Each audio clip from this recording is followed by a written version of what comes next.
Septiembre de 2022. Gomas ardiendo frente a los portones en San Fernando. Miles de obreros forman una barricada en silencio. Adentro, las inmensas calderas están frías. Por primera vez en la historia moderna, toda la industria automotriz del país está a punto de paralizarse por la falta de un solo neumático. Décadas atrás, este mismo suelo representaba el orgullo de la Argentina potencia. Un gigante que no solo vulcanizaba caucho, sino que exportaba la tecnología electrónica más avanzada del continente. Hoy ese complejo es un campo de batalla devorado por la inflación y los recortes, donde operarios históricos se marchan con un telegrama de despido en la mano. ¿Cómo un imperio familiar logra sobrevivir a dictaduras, hiperinflación y al asedio global de monstruos como Michelin o Bridgestone, para terminar asfixiado por el colapso económico de su propia tierra? Esta no es una simple historia sobre máquinas y caucho. Es la crónica cruda y definitiva sobre la resistencia y la agonía de la industria nacional. Es la década de 1940. El mundo está en llamas. Europa se desangra en la Segunda Guerra Mundial y las rutas comerciales del Atlántico están plagadas de submarinos y acorazados hundidos. En el rincón más austral del planeta, la Argentina observa el conflicto con una mezcla de distancia y preocupación profunda. Las calles de Buenos Aires, repletas de vehículos que impulsan una economía agroexportadora pujante, enfrentan una amenaza silenciosa pero letal.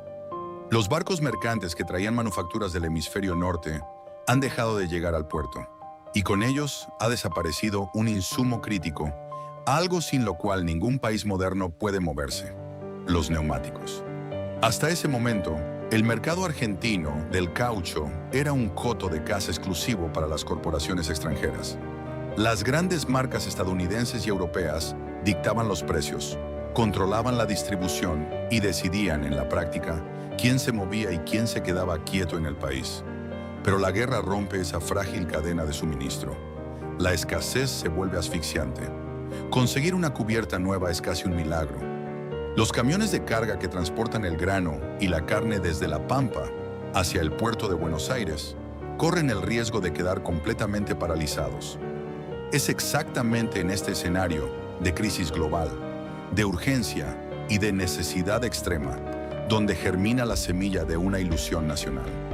La familia Madanes, de origen inmigrante y con una intuición comercial afilada, entiende que la crisis es en realidad una ventana histórica irrepetible.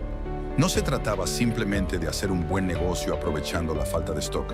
Se trataba de algo mucho más grande, algo que resonaba con el espíritu nacionalista de la época: la soberanía industrial. Si la Argentina quería ser verdaderamente libre y autónoma, no podía depender de que un barco lograra esquivar torpedos en el océano para que sus propios camiones pudieran rodar. En 1940, con mucha más audacia que conocimiento técnico sobre la compleja ciencia de la vulcanización, nace formalmente FATE, la Fábrica Argentina de Telas Engomadas. El nombre original era modesto, casi descriptivo, pero ocultaba una ambición desmesurada: empezar de cero en una industria pesada, dominada por monstruos centenarios que guardaban sus fórmulas químicas bajo 7 llaves. Parecía lisa y llanamente una locura. Los Madanes no contaban con el respaldo financiero de una matriz en Detroit o en Clermont-Ferrand. Solo tenían capital propio, el talento incipiente de ingenieros locales y la fuerza bruta de una primera generación de obreros dispuestos a aprender un oficio implacable. Los primeros días de FATE están marcados a fuego por el ensayo y el error. El caucho natural es un material indomable y rebelde. Hay que mezclarlo, amasarlo, calentarlo a temperaturas infernales y darle forma con una precisión milimétrica. En los primeros galpones de la empresa, el aire es denso, cargado con el olor acre del azufre y el negro de humo que se pega a la piel, a la ropa y a los pulmones de los operarios. Los hombres trabajan en jornadas extenuantes, enfrentándose a maquinarias rudimentarias, ajustando presiones y temperaturas a puro instinto, transpiración y coraje. La tensión en esos primeros meses es palpable y angustiante. Cada lote de neumáticos que sale defectuoso representa una pérdida económica brutal para una empresa familiar que recién está dando sus primeros pasos en un terreno minado. La competencia extranjera instalada en el país, aunque momentáneamente debilitada por la guerra, observa con desdén a esta pequeña fábrica nacional. Convencida de que el experimento sudamericano fracasará estrepitosamente, apenas se normalice el comercio internacional. Pero los madanes, y sobre todo, sus operarios no retroceden un centímetro. Ajustan las fórmulas, mejoran las matrices, descifran los secretos del curado y refinan los procesos día y noche. A mediados de la década, la Argentina experimenta una transformación social y política sin precedentes. El fomento agresivo de la industria por sustitución de importaciones actúa como un viento de cola huracanado para FATE. La fábrica se convierte en un imán para miles de migrantes internos que abandonan el campo buscando el sueño de la movilidad social en el conurbano bonaerense. Entrar a trabajar a FATE no era simplemente conseguir una changa. Era ingresar por la puerta grande a la aristocracia obrera. Significaba un salario digno, derechos laborales y la promesa concreta de que los hijos de un operario de planta podrían llegar a la universidad. Y entonces ocurre. El día en que el primer neumático verdaderamente competitivo y resistente sale de los moldes de FATE, todavía caliente y humeante, no es solo un triunfo técnico o comercial, es un hito emocional inolvidable. Los operarios, con las manos manchadas de negro imborrable, rodean la cubierta en silencio. Esa pieza redonda de caucho negro y estrías profundas no es solo un producto de consumo.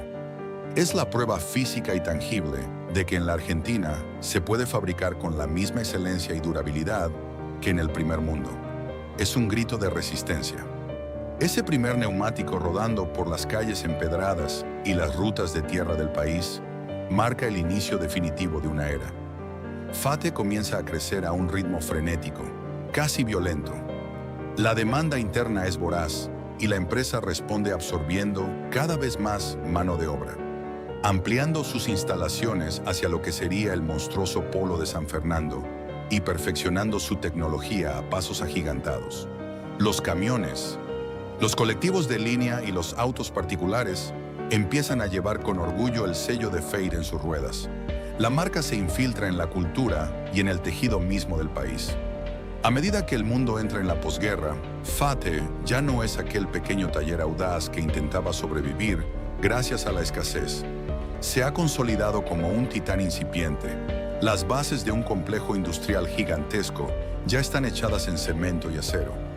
La compañía no solo ha logrado sobrevivir a su etapa más vulnerable, sino que ha construido una identidad corporativa forjada en el orgullo nacional. Ese orgullo, esa sensación embriagadora de que el país podía ser autosuficiente y mirar a las potencias del norte de igual a igual, se convertiría en el motor nuclear de la empresa durante las siguientes décadas. FATE había nacido de las cenizas de una emergencia mundial, pero ahora miraba hacia el horizonte con la ambición de quien sabe que puede conquistar el futuro.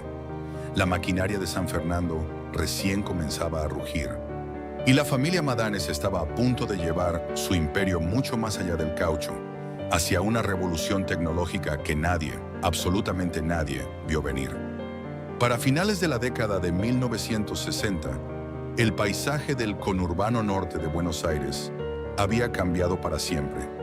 La planta de San Fernando ya no era aquel galpón experimental donde un grupo de pioneros luchaba a ciegas contra las temperaturas del caucho. Se había transformado en una verdadera ciudad industrial, un coloso de hormigón y acero que palpitaba las 24 horas del día. FATE dominaba el mercado interno. Las rutas de la Argentina, desde la aridez de la Patagonia hasta la humedad de la selva misionera, eran transitadas por vehículos que rodaban sobre el esfuerzo de miles de operarios argentinos. La empresa generaba un flujo de capital formidable, pero, a diferencia de otras dinastías industriales que optaban por fugar sus ganancias o dormirse en los laureles del proteccionismo estatal, la familia Madanes tomó una decisión que cambiaría la historia de la compañía: apostar por el futuro. El caucho era el presente, el motor que mantenía la maquinaria funcionando, pero en los despachos de la dirección general se entendía que el mundo estaba a punto de dar un salto cuántico. En Estados Unidos y Europa, una nueva palabra comenzaba a dominar el vocabulario industrial: la microelectrónica. Los transistores estaban reemplazando a las válvulas, y la computación dejaba de ser un experimento de ciencia ficción para convertirse en una realidad comercial. En un país periférico como la Argentina, pensar en competir en este sector sonaba a un delirio de grandeza. Sin embargo, Fate decidió que no se conformaría con ser simplemente la mejor fábrica de neumáticos del país. Querían demostrar que la inteligencia argentina podía sentarse a la misma mesa que los gigantes tecnológicos del primer mundo. El momento histórico fue clave, aunque nació de una tragedia intelectual. En 1966, la dictadura de Juan Carlos Onganía había intervenido violentamente en las universidades públicas en el tristemente célebre episodio conocido como la Noche de los Bastones Largos. Cientos de los científicos, físicos y matemáticos más brillantes del país fueron golpeados, humillados y expulsados de sus laboratorios. La Argentina estaba sufriendo una fuga de cerebros masiva. Fue entonces cuando Fate hizo un movimiento magistral y profundamente patriótico. Les ofreció un refugio. En 1969, bajo la dirección y el asesoramiento de figuras legendarias, como el matemático Manuel Sadowski, considerado el padre de la computación en Argentina, nació FAT Electrónica. No se trataba de una simple planta de ensamblaje para importar piezas extranjeras y ponerles una etiqueta nacional. La ambición era monumental: crear un departamento de investigación y desarrollo, I+D, puro, capaz de diseñar tecnología desde cero. Los madanes invirtieron fortunas en equipamiento y reunieron a una élite de ingenieros que, de no haber sido por esta oportunidad, probablemente habrían terminado trabajando para IBM en Nueva York o para Philips en Europa. La fábrica de San Fernando se convirtió entonces en un escenario de contrastes fascinantes, casi cinematográficos. Por un lado estaba la planta tradicional de neumáticos, un entorno brutal, dominado por el estruendo ensordecedor de las mezcladoras Banbury, el calor asfixiante de los hornos de vulcanización y el omnipresente polvo de negro de humo que lo teñía todo de una pátina oscura. Allí, hombres de brazos curtidos dejaban el alma en cada turno, y a pocos metros de distancia, separados por gruesas paredes, se erigía el nuevo mundo de FAT Electrónica. Pasillos inmaculados, laboratorios con clima controlado, silencio absoluto y hombres y mujeres en guardapolvos blancos manipulando circuitos integrados bajo microscopios. Eran dos universos paralelos coexistiendo bajo el mismo techo, alimentados por el mismo capital y el mismo sueño de grandeza nacional. El punto culminante de esta era dorada llegó en 1971 con el lanzamiento de la línea de calculadoras electrónicas Cifra. Hoy, una calculadora puede parecer un objeto trivial, pero a principios de los años 70, diseñar y fabricar una máquina capaz de realizar operaciones matemáticas complejas de manera instantánea era el equivalente a fabricar un teléfono inteligente en la actualidad. Las calculadoras Cifra fueron un éxito rotundo. No solo inundaron los bancos, las universidades y las oficinas comerciales de toda la Argentina, sino que lograron algo impensado: comenzaron a exportarse. Fate estaba compitiendo mano a mano en calidad y precio con gigantes como Texas Instruments o Hewlett Packard. Durante esta etapa, la plantilla de FAT alcanzó su apogeo. Miles de trabajadores cruzaban los portones de San Fernando todos los días. La empresa no solo ofrecía empleos, sino un ecosistema de bienestar que incluía proveedurías, clubes sociales y asistencia médica de primer nivel. Ser empleado de FAT, ya fuera operando una prensa de caucho o soldando una placa madre, era sinónimo de prestigio y seguridad económica a largo plazo. La Argentina industrial parecía haber tocado el cielo con las manos. El modelo de sustitución de importaciones había demostrado que, con la inversión adecuada en materia gris, el país no estaba condenado a vender únicamente trigo y vacas. Sin embargo, este cenit de gloria y orgullo nacional ocultaba grietas estructurales profundas. El éxito de Fate Electrónica y la rentabilidad astronómica de la división de neumáticos dependían, en gran medida, de un ecosistema económico fuertemente protegido por el Estado. La empresa operaba en un mercado cerrado, donde la competencia extranjera estaba limitada por altos aranceles aduaneros. Era un invernadero perfecto para que la industria floreciera, pero sumamente frágil ante los cambios de clima.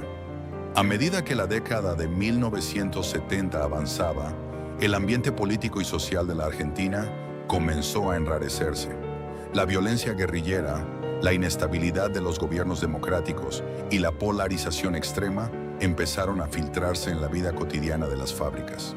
La inflación, ese fantasma histórico del país, comenzó a dar sus primeros zarpazos serios, alterando los costos de producción y generando tensiones salariales en los pasillos de San Fernando.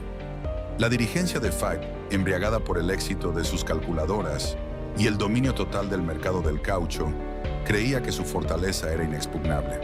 Habían conquistado el presente y creían dominar el futuro, pero no sabían que el país estaba a punto de sumergirse en la etapa más oscura de su historia moderna.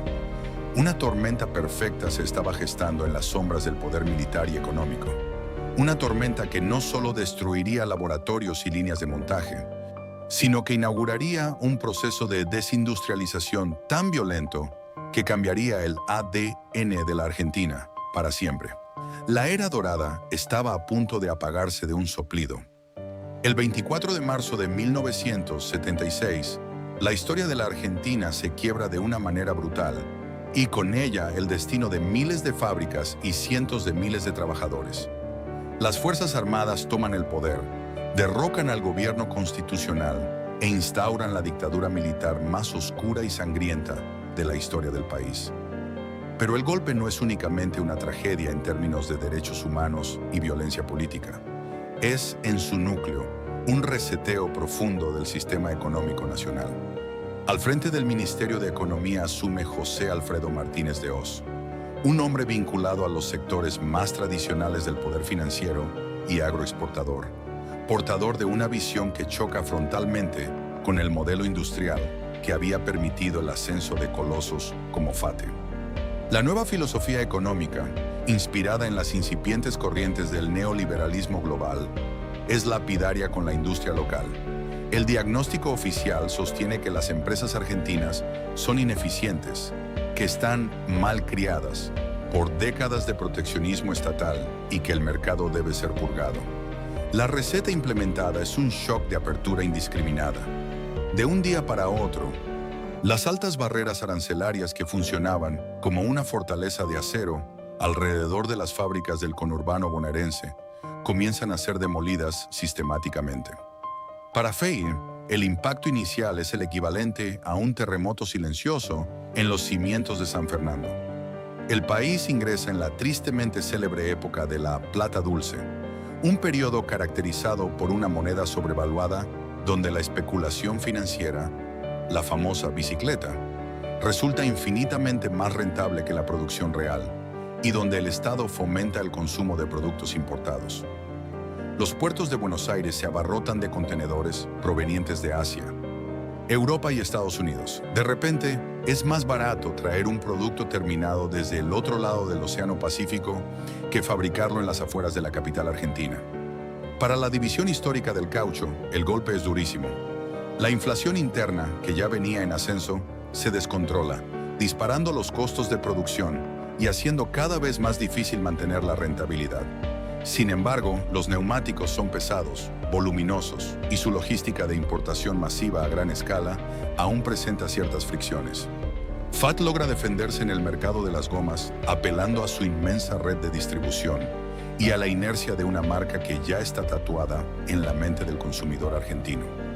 Pero a escasos metros de las calderas de vulcanización, la historia es trágicamente distinta. Para la joya de la corona del Imperio Madanes, FATE Electrónica, la política de apertura dictada por Martínez de Hoz no es un obstáculo comercial, es directamente una sentencia de muerte. Las aclamadas calculadoras cifra y los complejos componentes electrónicos que habían llenado de orgullo a la nación se encuentran, de la noche a la mañana, frente a un pelotón de fusilamiento comercial.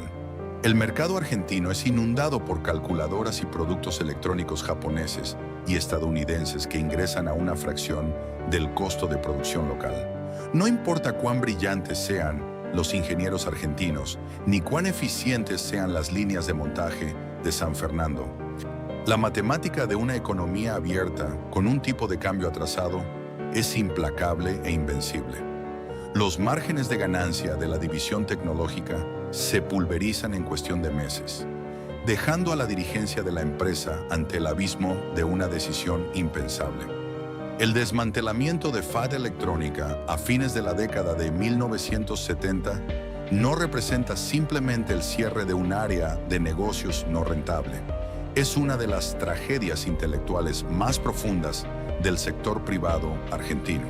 Frente a la imposibilidad absoluta de competir con los precios del dumping asiático facilitado por el gobierno militar, la familia Madanes se ve forzada a claudicar. La escena en el polo industrial es desoladora.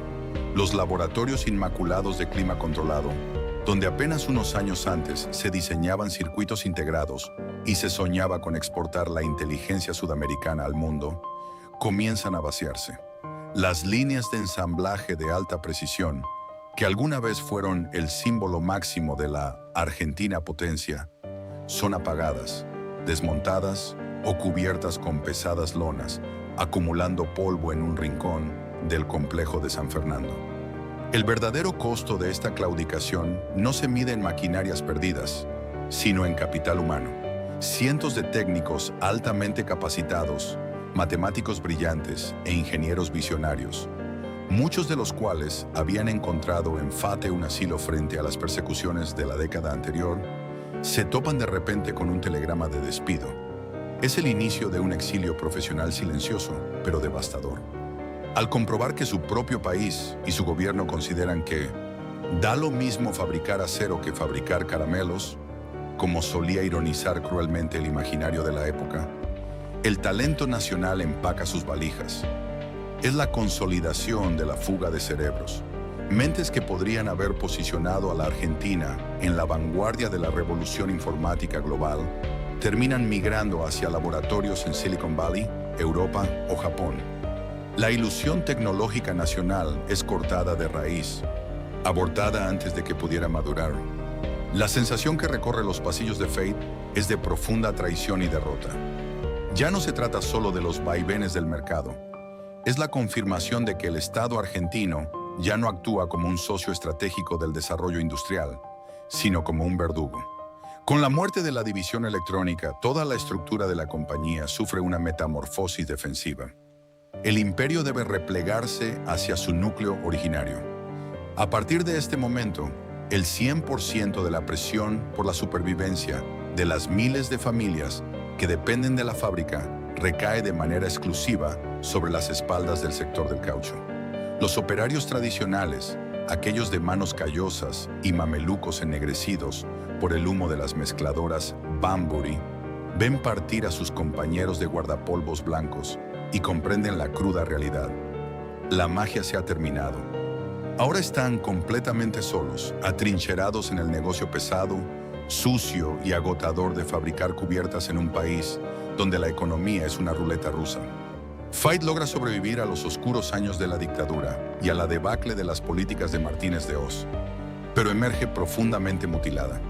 Ya no es el titán invencible e innovador que miraba al futuro con la arrogancia de quien se sabe pionero. La década de 1980 encuentra a la fábrica como un veterano de guerra, lleno de cicatrices, aferrado a sus hornos de vulcanización para no desaparecer. La empresa sobrevive, sí, pero las reglas del juego mundial están cambiando a una velocidad vertiginosa. Y mientras la Argentina trata de curar las heridas de la inflación galopante y el retorno turbulento a la democracia, en el horizonte internacional se empiezan a divisar las siluetas de nuevos depredadores. Los verdaderos monstruos globales del neumático están afilando sus garras, listos para desembarcar en el sur. La década de 1990 amanece en la Argentina con una promesa económica hipnótica, casi mágica. Después de los estragos de la hiperinflación que pulverizó los salarios, el tejido social y el valor de la moneda a finales de los años 80, el gobierno de Carlos Saúl Menem instaura una receta audaz que cambia las reglas de la realidad, el plan de convertibilidad. Por ley, un peso argentino pasa a valer exactamente lo mismo que un dólar estadounidense. Para el ciudadano de a pie, es el comienzo de una era deslumbrante de consumo desenfrenado. Viajes al exterior y vidrieras atiborradas de electrodomésticos importados baratos. Pero detrás de esa fachada brillante y del eslogan de la pizza con champán, en las entrañas del conurbano industrial bonaerense, el famoso 1 a 1 se convierte en una soga de seda que se ajusta implacablemente al cuello de la producción local. Para Fate, el panorama es aterrador. Si la apertura desregulada de Martínez de Hoz en los años 70 había amputado su visionaria división electrónica, el modelo neoliberal de los 90 amenaza con clavarle una estaca definitiva en el corazón a su negocio principal, el caucho. El tipo de cambio artificialmente apreciado transforma a la Argentina en un imán ineludible para los excedentes de producción del mundo entero. De un día para el otro, los grandes monstruos globales del neumático, Michelin, Pirelli, Bridgestone/Firestone, Goodyear, ven en el país sudamericano un terreno de caza perfecto, sin fricciones aduaneras reales. Estas corporaciones no necesitan realizar grandes inversiones en capacidad productiva local. Les resulta infinitamente más rentable fabricar en sus plantas optimizadas de Brasil, Asia o Europa y cruzar la frontera con contenedores rebalsados de cubiertas de última generación a precios que desafían cualquier lógica de costos internos. Fiat queda trágicamente sola en el mapa. Es el último bastión de capital 100% nacional en una industria pesada que, a nivel global, está sufriendo un proceso de concentración feroz. Mientras las corporaciones multinacionales cuentan con presupuestos anuales de investigación y desarrollo que superan el PBI de pequeños países y gozan de economías de escala a nivel planetario, la planta de San Fernando tiene que defender su territorio con uñas y dientes.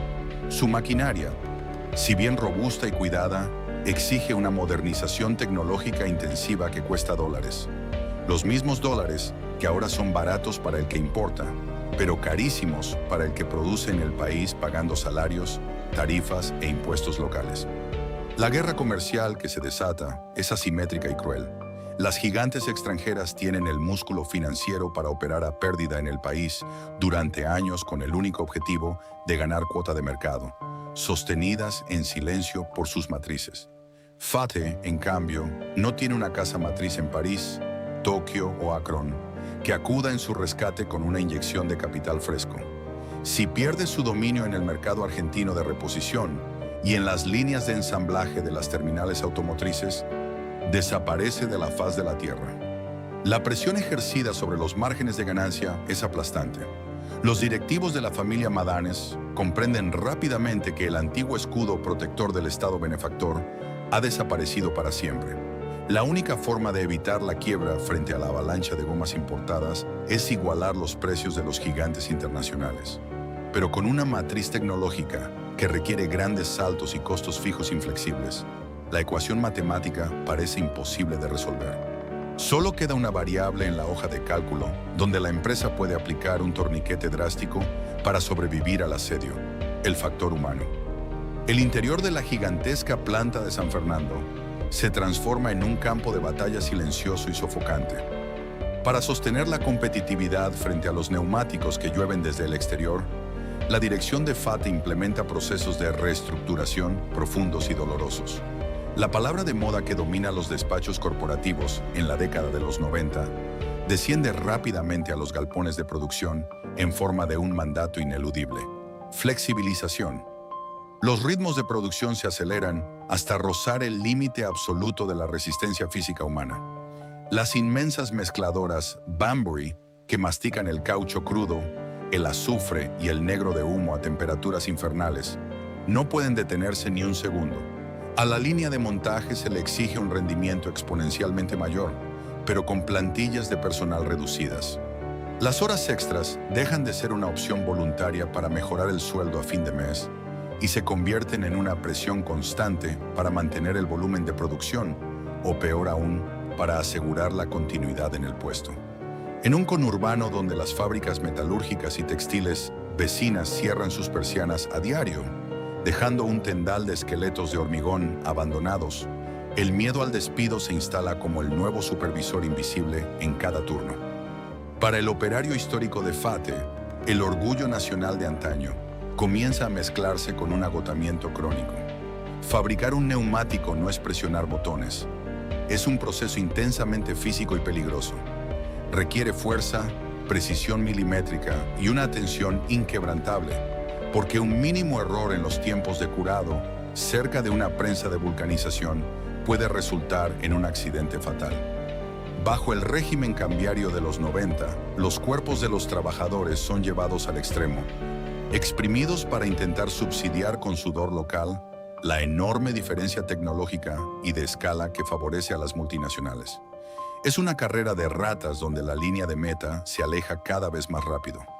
FATE invierte, compra nuevas extrusoras, intenta desesperadamente no quedarse atrás en la arquitectura de la carcasa radial, pero cada avance logístico es devorado por una economía interna que castiga la producción real. Paradójicamente, observada desde el exterior o en las páginas de economía de los diarios, la empresa parece un caso de éxito milagroso y resiliente. Mientras cientos de industrias emblemáticas argentinas levantan la bandera blanca, FATE sigue en pie. Logra mantener su participación de mercado, abastece a las automotrices e incluso consigue costosas homologaciones internacionales que le permiten exportar un porcentaje de su producción a mercados altamente exigentes en Europa y Estados Unidos.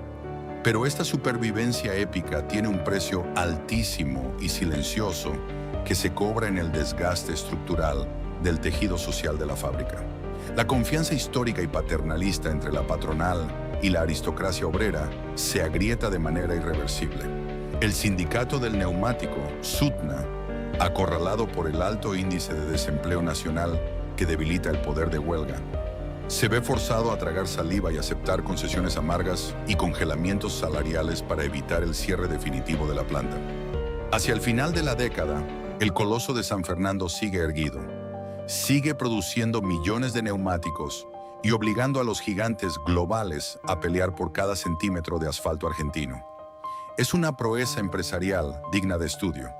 Han sobrevivido al asedio comercial más intenso de su historia, comprimiendo costos y ajustando sus finanzas al milímetro. Creen haber superado la prueba de fuego del capitalismo globalizado. Sin embargo, ni la dirigencia de FATE ni sus trabajadores saben que todo el andamiaje macroeconómico de la convertibilidad es un espejismo insostenible. El verdadero abismo no provendrá de las políticas de precios de Michelin o Bridgestone, sino de las entrañas mismas de una Argentina que está a pocos meses de saltar por los aires en 1000 pedazos. Diciembre de 2001. El verano comienza a castigar el asfalto de Buenos Aires, pero el clima en las calles es de una asfixia mucho más profunda que la del calor. El espejismo de la convertibilidad, aquella fantasía matemática que había sostenido durante una década que un peso argentino equivalía a $1 estadounidense, estalla en 1000 pedazos. La economía nacional, agotada por el endeudamiento externo y la destrucción de su aparato productivo, entra en un colapso terminal. El gobierno decreta el tristemente célebre corralito, congelando los depósitos bancarios de millones de ciudadanos. Las calles se encienden con cacerolazos, saqueos a supermercados y una represión policial que tiñe de sangre la Plaza de Mayo. En cuestión de días, el país ve desfilar a 5 presidentes, declara el default de su deuda soberana y sumerge a más de la mitad de su población en la pobreza absoluta. Para un gigante industrial como FATE, el estallido social y económico no es una noticia que se mira por televisión. Es un meteorito impactando directamente en la línea de flotación de su fábrica en San Fernando. La mecánica de la catástrofe es rápida y letal. Aunque FATE es una empresa nacional, la fabricación de un neumático moderno depende de una cadena de suministro estrictamente globalizada. El caucho natural proviene de las plantaciones del sudeste asiático. Los químicos acelerantes, los hilos de acero de alta resistencia y los tejidos sintéticos se compran en los mercados internacionales. Y todo eso se paga en dólares. De la noche a la mañana, el flujo de divisas se corta por completo. El Banco Central, vaciado de reservas, bloquea cualquier transferencia al exterior. Las líneas de crédito internacional de la empresa se congelan y los barcos cargueros que traían los insumos vitales hacia el puerto de Buenos Aires desvían su rumbo o exigen pagos en efectivo, por adelantado que nadie en la Argentina puede realizar. el circuito circulatorio de la fábrica se detiene. El impacto en el piso de producción es inmediato y aterrador. Las inmensas montañas de materia prima en los depósitos de San Fernando comienzan a encogerse a una velocidad alarmante.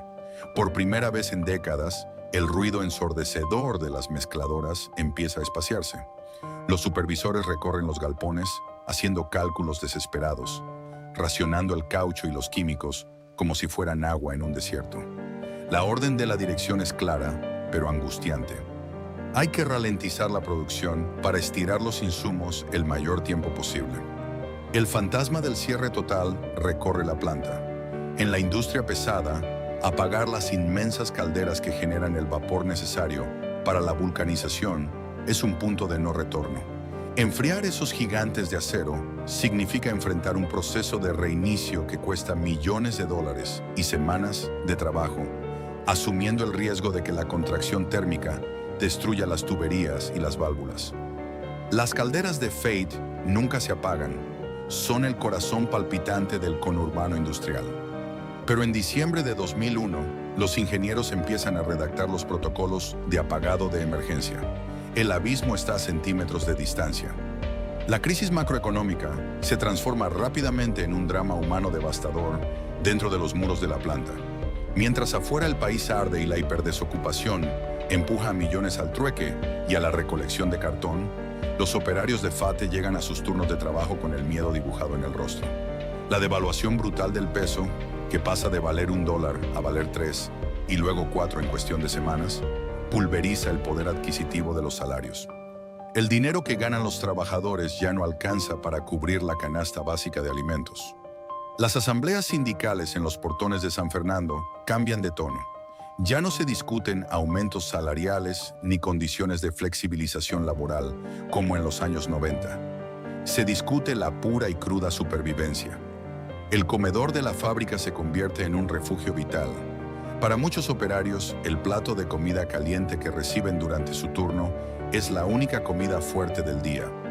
La empresa, enfrentando la parálisis de la cadena de pagos a nivel nacional, hace malabares financieros extremos para poder depositar los sueldos, sabiendo que la red de contención social de sus empleados ha desaparecido por completo. La familia Madanes se encuentra en una encrucijada histórica. Podrían haber declarado la quiebra, presentar un procedimiento preventivo de crisis, cerrar los portones y esperar a que la tormenta pasara, dejando a miles de familias en la calle, tal como lo hacían cientos de empresas en esos mismos meses. Sin embargo, deciden resistir. Utilizan los últimos fondos de emergencia, queman el capital de trabajo restante y operan al mínimo de su capacidad instalada, asumiendo pérdidas millonarias pero manteniendo viva la llama de los hornos. Esta decisión de no apagar las calderas se convierte en un acto de resistencia épica. En medio del caos más absoluto que recuerde la historia moderna argentina, las chimeneas de Fate siguen humeando, aunque sea a un ritmo agónico.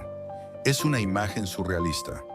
Un titán industrial herido de gravedad, respirando con asistencia mecánica, en un país que parece haber dejado de existir.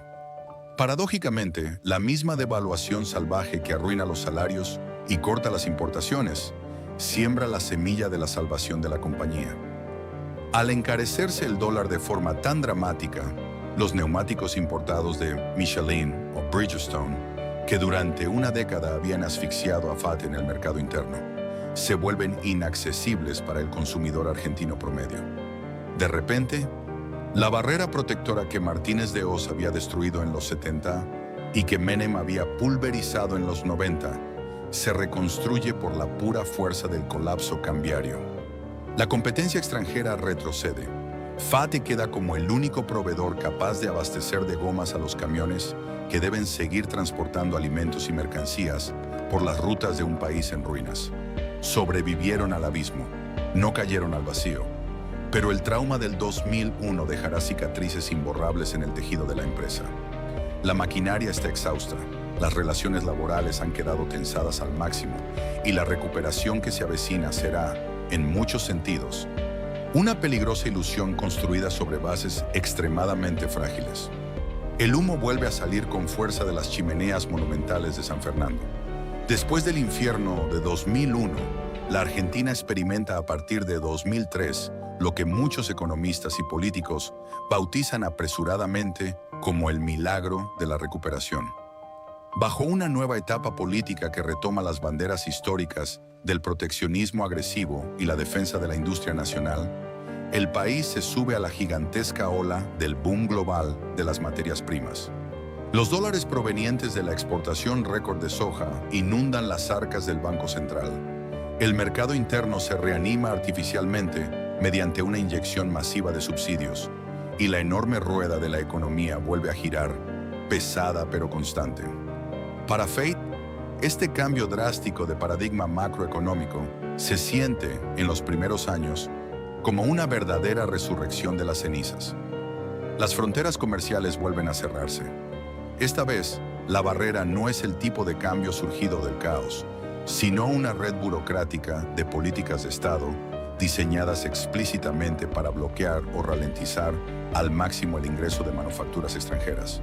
Los gigantes mundiales como Michelin, Bridgestone y Pirelli, que durante los años 90 inundaban las rutas argentinas con sus productos a precio de dumping, ahora se encuentran atrapados en un laberinto infinito de declaraciones juradas, cuotas de importación y exigencias aduaneras. De repente, Fati vuelve a ser la dueña casi absoluta del asfalto argentino. Los inmensos galpones de la planta recuperan el estruendo ensordecedor, el ritmo febril y el olor penetrante a azufre de sus mejores épocas. Se contrata a una nueva generación de operarios. Las líneas de ensamblaje operan a 3 turnos ininterrumpidos, cubriendo las 24 horas del día, y los camiones de distribución forman filas kilométricas en los portones de salida para abastecer a un país que ha vuelto a consumir y a movilizarse. La empresa, después de haber mirado a los ojos a la quiebra, vuelve a reportar ganancias formidables. Desde afuera, en las portadas de las revistas de negocios, el gigante nacional parece haber recuperado todo su esplendor histórico. Es la imagen viva de una burguesía industrial triunfante que logró sobrevivir al neoliberalismo. Pero en el universo implacable de la industria pesada, los espejismos son extremadamente peligrosos. La prosperidad de esta etapa es, en gran medida, una ilusión óptica. Una burbuja sostenida por un ecosistema cerrado que premia la supervivencia comercial a corto plazo, pero castiga la eficiencia estructural. Mientras los balances financieros de la compañía muestran números extraordinarios, en las entrañas de la fábrica, el tiempo parece haberse detenido peligrosamente. La restricción cada vez más severa para acceder a los dólares oficiales, una política que más tarde sería bautizada popularmente como el cepo cambiario, genera un daño silencioso, progresivo y letal. Fate no puede importar con fluidez la maquinaria de última generación necesaria para mantener la excelencia y seguir el ritmo de la revolución tecnológica mundial. En lugar de dar el salto cualitativo hacia la automatización total y la inteligencia artificial en la inspección de neumáticos, como ya lo hacen sus competidores en Asia o Europa, la planta se ve obligada a operar con un parque industrial que empieza a envejecer prematuramente. Los ingenieros y mecánicos argentinos, haciendo gala del histórico talento local para atar con alambre, hacen milagros diarios para mantener operativas prensas de vulcanización y extrusoras, que demandan cada vez más mantenimiento y esfuerzo humano para no colapsar. A medida que avanza la década de 2010, el barniz dorado de la recuperación comienza a descascararse, revelando un esqueleto corporativo profundamente estresado. La inflación, ese monstruo endémico y destructivo de la economía argentina, despierta de su letargo. Al principio avanza de manera sigilosa con un 20% anual, luego salta a un 30%, hasta cruzar la barrera psicológica y destructiva del 50%. Es un veneno de acción lenta que comienza a devorar simultáneamente la rentabilidad real de la empresa y, lo que es aún más grave, el poder adquisitivo de los trabajadores. Para sostener el espejismo productivo frente a la sangría de dólares, el Estado redobla las trabas cambiarias.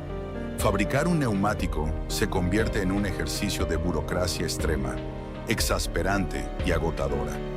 Conseguir un simple permiso gubernamental del Ministerio de Economía para importar una carga de caucho natural de Malasia o un repuesto vital para una máquina cortadora puede demorar meses. La cadena de producción vive al límite del desabastecimiento, sumando una presión insoportable a los gerentes de planta. Pero el quiebre más profundo y doloroso no ocurre en el metal de las máquinas, sino en el espíritu de los hombres que las operan. La inflación galopante rompe en 1000 pedazos el tácito contrato social que alguna vez unió a la dirección de FATE con su fuerza laboral. Los salarios de los obreros, que durante los primeros años del milagro habían recuperado cierta dignidad y capacidad de ahorro, empiezan a perder por goleada en las góndolas de los supermercados. La tensión en los pasillos, los vestuarios y el inmenso comedor de San Fernando se vuelve física, casi asfixiante. Las largas y extenuantes horas extra ya no sirven para cambiar el auto o mejorar la casa, apenas alcanzan para empatar la carrera contra los precios. Es en este caldo de cultivo de frustración económica crónica, desgaste físico por el uso de maquinaria envejecida y presión constante por mantener los volúmenes de producción, donde germina una transformación que cambiará para siempre el destino de la fábrica. Las viejas conducciones gremiales, históricamente más dispuestas al diálogo, la negociación moderada y la conciliación con la empresa, comienzan a ser repudiadas por las bases obreras, que las perciben como cómplices silenciosas del ajuste inflacionario. Como respuesta directa a este vacío de representación, emerge un nuevo liderazgo en el SUTNA, Sindicato Único de Trabajadores del Neumático Argentino. Una conducción muchísimo más combativa, intransigente, asamblearia y profundamente hostil a cualquier tipo de concesión patronal. La dirigencia de FATE comete entonces un error de cálculo que resultaría fatal. Subestima la magnitud del enojo acumulado en las bases. Atrapada entre las exigencias asfixiantes de un gobierno que le impide subir los precios libremente y un mercado paralelo del dólar que destroza sus costos, la gerencia responde a los reclamos del nuevo sindicalismo con una dureza gélida. Creen que la lealtad histórica a la marca o el fantasma del desempleo bastarán para contener el descontento. El diálogo, el último puente entre la empresa y los trabajadores, se dinamita. Las paritarias salariales se transforman en trincheras de guerra. Las asambleas dentro de los galpones se multiplican, deteniendo esporádicamente el rugido de las mezcladoras.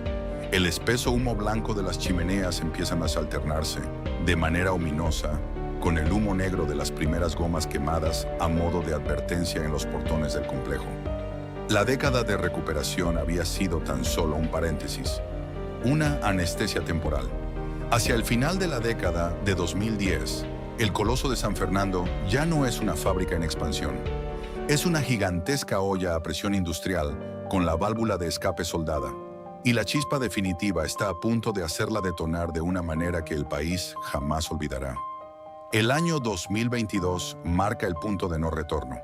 La inflación en la Argentina ya no es una simple variable de preocupación empresarial. Es una patología macroeconómica descontrolada que galopa hacia el 100% anual. En este contexto asfixiante, donde el dinero pierde valor en los bolsillos de los trabajadores día tras día, la olla a presión que se venía gestando en las entrañas de San Fernando finalmente estalla. Lo que ocurre a mediados de ese año desata el conflicto laboral más extenso, salvaje y destructivo en la historia moderna de la industria neumática nacional. El enfrentamiento trasciende rápidamente la clásica disputa por paritarias salariales. Se convierte en una guerra de desgaste total, un choque de trenes a máxima velocidad entre un sindicalismo inflexible y una cúpula empresarial dispuesta a todo antes que ceder el control de su estructura de costos. El SUTNA, liderado ahora por la facción más dura y combativa que ha visto el gremio en décadas, pone sobre la mesa de negociaciones una exigencia que la dirigencia de FATE considera, desde el minuto cero, absolutamente inaceptable. No solo reclaman un ajuste salarial que logre empatar a la inflación real, sino que exigen un pago adicional del 200% para las horas trabajadas durante los fines de semana. Para los obreros, parados frente a las asambleas de fábrica, no se trata de un capricho. Es una compensación mínima por el sacrificio físico, psicológico y familiar que implica sostener el sistema de turnos rotativos en una maquinaria pesada que, por falta de inversión extranjera fluida, Los obliga a poner el cuerpo para suplir las carencias tecnológicas. Sienten que están entregando su salud y sus domingos para que la empresa siga facturando. Para Javier Madanes Quintanilla, el heredero del imperio y CEO de la compañía, la perspectiva es diametralmente opuesta. Acceder a ese nivel de recargos salariales significa dinamitar por completo la matriz de costos de FATE y empujar a la empresa hacia un suicidio financiero. La compañía argumenta que, a diferencia de los años cerrados, ahora compite en un mercado de exportación complejo y debe sortear los insólitos sobrecostos de operar en la Argentina. Ceder ante el sindicato equivaldría a perder toda competitividad frente a las plantas de Brasil o Asia. Las negociaciones en el Ministerio de Trabajo nacen muertas, tras decenas de audiencias oficiales fracasadas, donde las partes ni siquiera logran ponerse de acuerdo en los números básicos de la inflación. El diálogo se rompe por completo. El SUTNA, consciente de su poder de daño, decide apretar el botón nuclear. En mayo de 2022, comienzan los primeros paros parciales. Lo que empieza como interrupciones intermitentes de 2 horas por turno, rápidamente escala hacia una estrategia de paralización absoluta y bloqueos totales en los portones de la planta. La imagen que domina la geografía de San Fernando es dantesca. En pleno invierno, los portones históricos de la fábrica son bloqueados con barricadas. Las cubiertas, que alguna vez fueron el símbolo máximo del orgullo productivo y de la Argentina potencia, ahora arden en enormes hogueras negras que ensucian el cielo del conurbano bonaerense y cuyo humo acre se huele a kilómetros de distancia. Los camiones cargados con el vital caucho natural importado quedan varados en las afueras, incapaces de descargar, y adentro, en el corazón del monstruo industrial, ocurre lo impensable. La inmensa maquinaria de los galpones, los hornos de curado y las mezcladoras comienzan, deliberadamente y por primera vez en muchísimo tiempo, a enfriarse. El silencio ensordecedor de la producción detenida es el preludio de un desastre de proporciones nacionales. El conflicto se enquista y se arrastra durante 5 meses agónicos. Desde mayo hasta finales de septiembre, FATE sangra financieramente a un ritmo aterrador. Cada día de paralización total representa pérdidas millonarias en dólares irrecuperables. Pero el daño más devastador no ocurre solo en los libros contables de la familia Madanes, sino en la onda expansiva que golpea con una violencia inusitada a toda la República Argentina. El neumático es el eslabón crítico, la pieza fundamental sin la cual la inmensa y compleja cadena automotriz del país no puede moverse un solo metro. Al paralizarse Fate y junto con ella las plantas locales de Bridgestone y Pirelli, que sufren exactamente el mismo asedio sindical, la Argentina entera se queda sin gomas. El efecto dominó es catastrófico.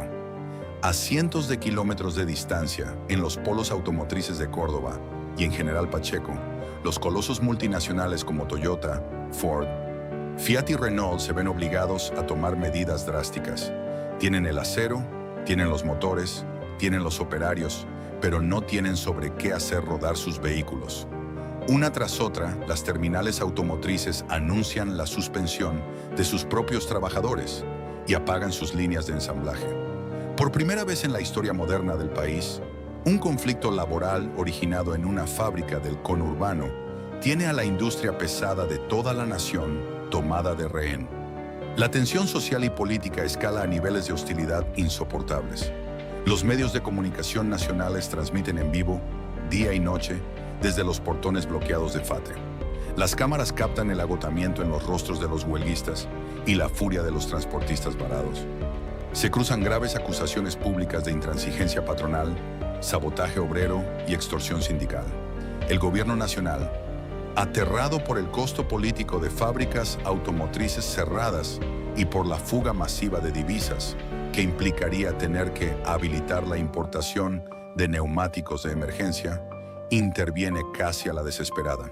Finalmente, tras más de 35 audiencias fallidas, paros salvajes y una vigilia extrema en el piso 13 del Ministerio de Trabajo, que mantiene en vilo al país entero, se logra forzar un acuerdo salarial durante una madrugada de agotamiento absoluto. Las inmensas calderas vuelven a encenderse gradualmente. Los portones de San Fernando se abren de par en par y los obreros regresan a sus puestos de trabajo, marchando entre los restos carbonizados de las barricadas. Sin embargo, el aire dentro de la planta ha cambiado para siempre. La victoria sindical, aunque festejada en las asambleas, tiene un sabor profundamente amargo, y la rendición empresarial está impregnada de un resentimiento que no se borrará con firmas en un papel. El SUTNA logró torcerle el brazo a las empresas y conseguir su aumento por encima de la inflación. Pero el costo de esta guerra sin cuartel dejó a FATE con una herida estructural de extrema gravedad. La tormenta perfecta de 2022 expone ante los ojos del mundo la tragedia final del modelo industrial argentino contemporáneo. El enemigo que paralizó y casi destruye a FATE no fue una corporación europea con mejor tecnología.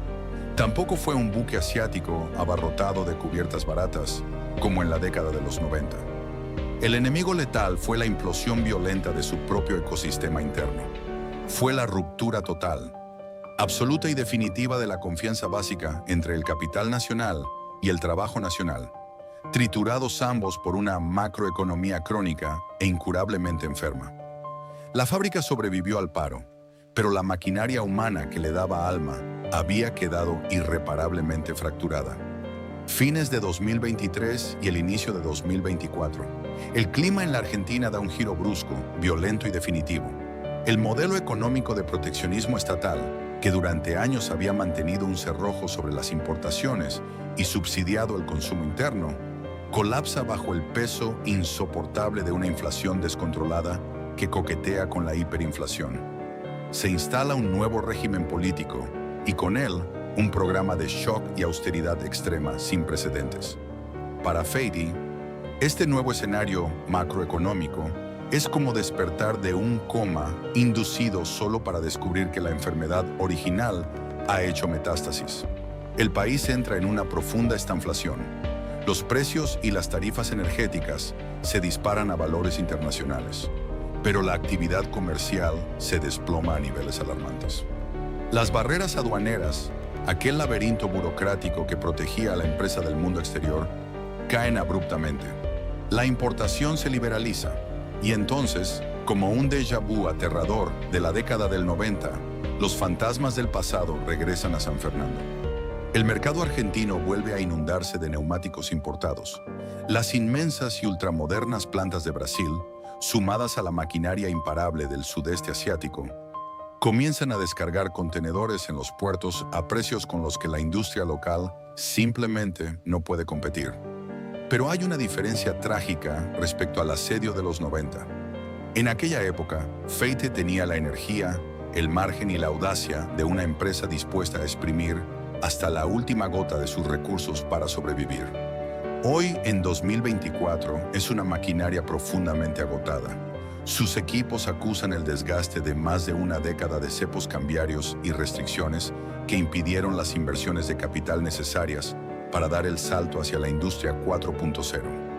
Mientras en las fábricas de Asia, la robótica avanzada y la inteligencia artificial controlan el curado del caucho al milímetro, en San Fernando los operarios argentinos siguen poniendo el cuerpo, lidiando con un parque industrial envejecido que demanda un mantenimiento frenético para no detenerse. Producir una cubierta nacional se vuelve financieramente asfixiante. Los costos fijos se multiplican, impulsados por una energía dolarizada y una carga impositiva brutal. Al mismo tiempo, el mercado interno, el histórico salvavidas incondicional de la empresa, desaparece casi por completo. El ciudadano argentino común, con su salario licuado por la motosierra del ajuste, estira la vida útil de las gomas de su auto hasta el peligroso límite de los alambres. La demanda de reposición se congela. Nadie compra. En los inmensos depósitos de FATE, el stock de cubiertas sin vender comienza a apilarse hasta formar cordilleras de caucho inerte. Es capital inmovilizado.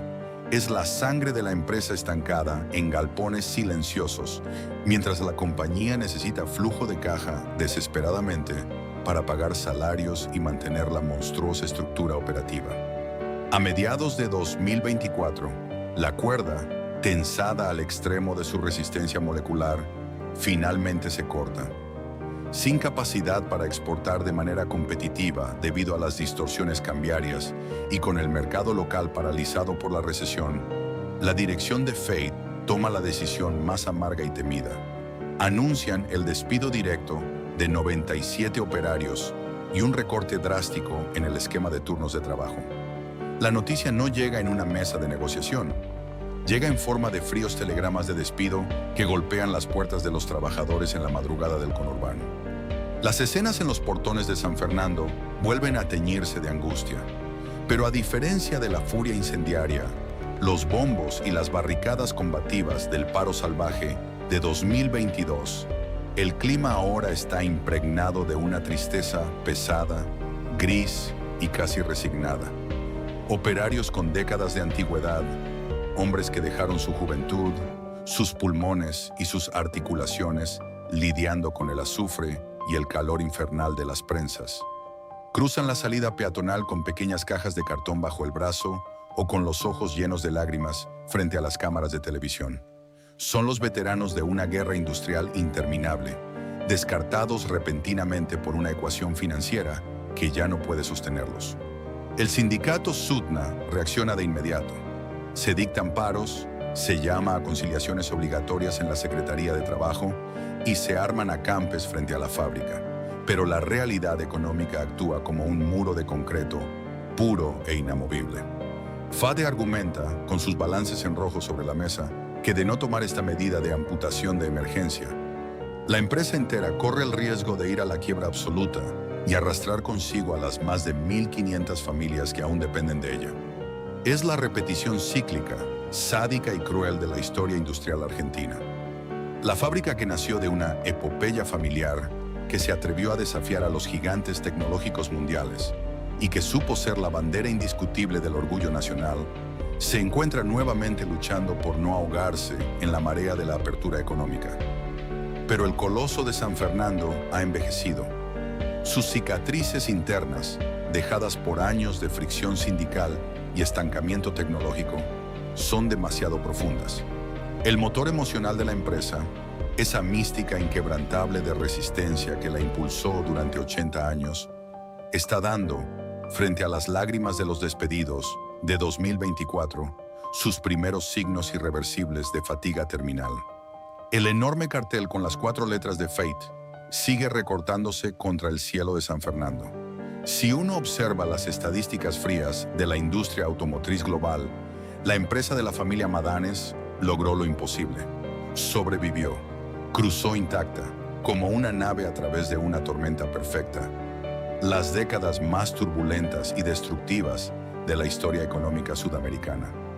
Mientras cientos de colosos metalúrgicos, textiles y mecánicos se convirtieron en ruinas oxidadas, esparcidas como cadáveres por todo el conurbano bonaerense, las chimeneas de esta fábrica nunca dejaron de humear por completo. Es la última gran fabricante de neumáticos de capital estrictamente nacional en un mundo dominado por megacorporaciones que fabrican a escalas planetarias. Pero caminar hoy por los pasillos de esta ciudad de hierro y caucho es enfrentarse a una verdad incómoda y dolorosa. Sobrevivir en la Argentina no es sinónimo de triunfar, es, más bien, una forma prolongada y agónica de resistir. La historia de FAT es, en realidad, la autopsia en vida de todo el modelo industrial del país. Una maquinaria que fue sometida, durante 80 años, al castigo de un péndulo macroeconómico demencial. De un extremo al otro, sin puntos intermedios, pasó de la protección absoluta, que le permitió construir un imperio y soñar con la vanguardia tecnológica, a la apertura suicida de la dictadura militar que le amputó, de cuajo, su división electrónica y fugó sus mejores cerebros. Sobrevivió a la asfixia del 1 a 1 de los años 90, donde producir localmente era castigado y la importación desenfrenada era premiada, solo para caer en el abismo absoluto del 2001. Y cuando parecía que el proteccionismo del nuevo milenio le devolvía el aire, ese mismo sistema la encerró en un cepo cambiario asfixiante que le impidió modernizarse, condenándola a pelear la guerra del siglo XXI con un arsenal de máquinas del siglo XX. Esa inestabilidad crónica dejó marcas imborrables en el alma de la empresa. Porque el costo más alto de esta supervivencia extrema no se pagó con dólares, ni con balances en rojo, ni con maquinarias que exigían cada vez más mantenimiento. Se pagó con el quiebre definitivo y trágico del tejido social que la sostenía. Aquel pacto no escrito de las décadas del 50 y 60, donde el operario sentía que su progreso personal, su casa y la educación de sus hijos estaban intrínsecamente ligados al éxito de la fábrica, desapareció para siempre. Fue reemplazado progresivamente por la desconfianza, la hostilidad y finalmente por un resentimiento profundo.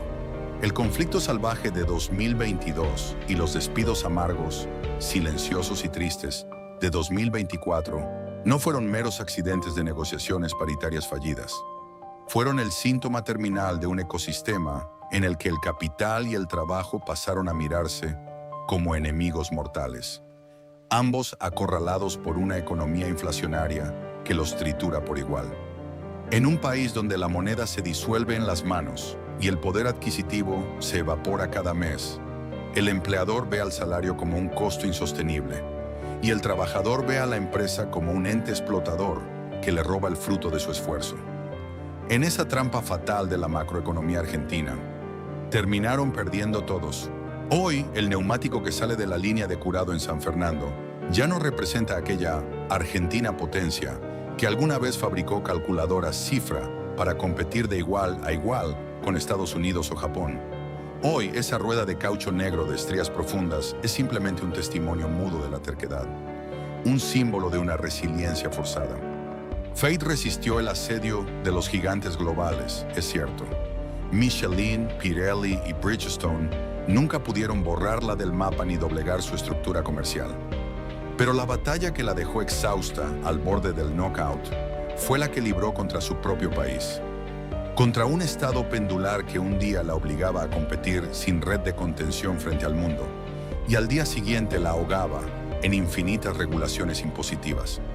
Y contra una inflación endémica que terminó enfrentando a los dueños del capital con los hombres que, turno tras turno, ponían el cuerpo frente a los hornos ardientes. Las inmensas mezcladoras Banbury siguen rugiendo en la planta del conurbano norte.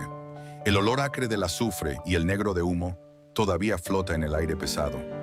Los camiones siguen cruzando los históricos portones, cargados para distribuir gomas a lo largo y a lo ancho de la República. La fábrica sigue viva y miles de familias aún dependen de su pulso diario. Pero el sonido intrínseco de sus máquinas ha cambiado de manera irreversible. Si uno presta atención en la madrugada, cuando el ruido del tráfico exterior se apaga, el zumbido constante de FATE ya no suena como una marcha triunfal de conquista industrial. Suena trágicamente como el suspiro pesado y metálico de un coloso que, tras 80 años de guerra ininterrumpida, está simplemente demasiado cansado. La historia de Fate es mucho más que la crónica de una fábrica de neumáticos. Es un espejo implacable donde se refleja la tragedia circular de la industria argentina. Nos enseña una lección brutal sobre la macroeconomía. La resiliencia, por sí sola, no alcanza cuando el ecosistema en el que operas está diseñado, casi sistemáticamente, para triturarte. Los Madanes construyeron un imperio desde la nada. Soñaron con exportar tecnología al primer mundo con FATE electrónica y resistieron cuerpo a cuerpo el embate de los monopolios globales más feroces. Sin embargo, el verdadero costo de esta supervivencia extrema no lo pagó la estructura de hormigón ni la maquinaria pesada. Lo pagaron las generaciones de obreros e ingenieros que dejaron su vida entre las prensas, atrapados en una guerra de desgaste interminable. Sobrevivir en la Argentina industrial de los últimos 80 años significó sacrificar la confianza social, dinamitar los puentes entre el capital y el trabajo y aceptar con amargura que el futuro económico siempre será una amenaza inminente y casi nunca una promesa. FATE sigue ahí, de pie frente al asfalto de San Fernando, como un coloso lleno de cicatrices. Sus calderas siguen quemando gas y el caucho sigue tomando forma bajo la presión implacable del vapor. Pero la fábrica ya no es un faro de la Argentina potencia. Es, hoy por hoy, un monumento vivo a la terquedad de un país que se resiste a apagar sus máquinas, incluso cuando apenas le quedan fuerzas para mantenerlas encendidas. ¿Qué opinás vos sobre el destino de la industria nacional? ¿Crees que empresas históricas como Fight podrán adaptarse y sobrevivir al nuevo siglo? ¿O estamos presenciando el lento e inevitable final de una era industrial? Déjanos tu reflexión acá abajo en los comentarios. Leer tu perspectiva nos ayuda a armar el rompecabezas de nuestra propia historia. Si este documental te aportó valor y te hizo pensar, suscríbete al canal y activa la campanita. Vamos a seguir desenterrando las historias ocultas, los ascensos y las caídas de los gigantes que moldearon el mundo moderno. Gracias por acompañarnos hasta el final. Nos vemos en el próximo video.